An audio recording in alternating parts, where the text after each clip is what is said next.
مسلم شریف کی حدیث میں ہے کہ عائشہ رضی اللہ عنہا فرماتی ہیں کہ حضور صلی اللہ علیہ وسلم نے فرمایا جو میری امت میں کسی عہدے پر پہنچ جائے اور امت کو تنگ کرے تو اللہ تعالیٰ اس سے بھی تنگ کرے، اور جو میری امت کا ذمہ دار بنے اور ان پہ نرمی کرے تو اللہ اس پہ نرمی فرمائے۔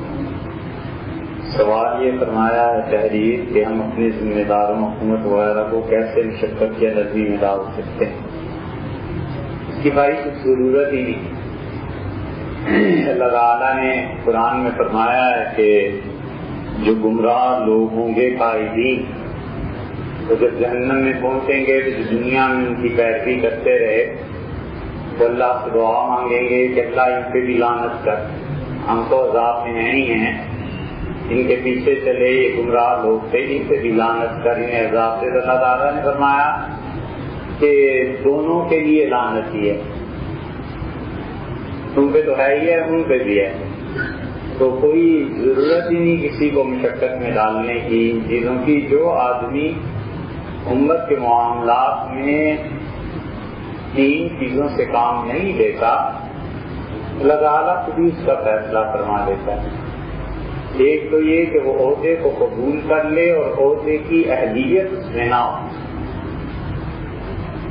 اسے اچھی طرح پتا ہے کہ میں ڈاکٹر نہیں، اس کے باوجود کلینک کھول دے، اسے اچھی طرح پتا ہے کہ میں انجینئر نہیں ہوں، اس کے باوجود کہے کہ سریا اتنا ڈالو اتنا نہ ڈالو۔ اسے پتا ہے کہ میں نئی بچوں کو پڑھا سکتا، میری اس سبجیکٹ میں ماسٹر ہوئی، تو جب وہ عہدے کو قبول کر لیتا ہے تو وہ قوت میں خیانت کرتا ہے۔ اور دوسری چیز امانت ہے کہ صلاحیت ہے اس میں ڈاکٹر کی، انجینئر ہونے کی، اس میں صلاحیت ہے ٹیچر بننے کی، اس کے باوجود جانتے بوجھتے وہ کوتاہی کا مرتکب ہوتا ہے۔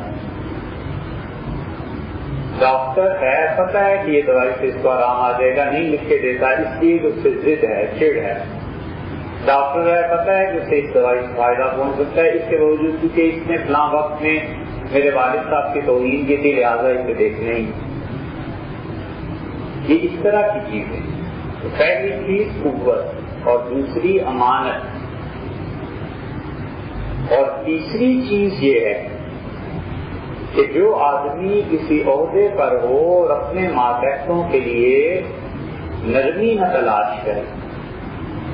آدمی نرمی تلاش کر سکتا ہے، محبت سے پیش آ سکتا ہے، کام میں رعایت کر سکتا ہے، کام پورا کرواتا ہے، اس کے باوجود جب اس کو گورنمنٹ فنڈز دیتی ہے تو اپنے چھوٹوں کا خیال کرتا ہے۔ یہ تین چیزیں جن لوگوں میں نہیں ہوتی ان کے لیے حضور صلی اللہ علیہ وسلم نے جو دعا فرمائی ہے نا، اس کا نتیجہ وہ اپنی زندگیوں میں غور کریں تو خود ہی دیکھ لیتے، اس لیے کسی کو کچھ کرنے کہنے کی ضرورت نہیں۔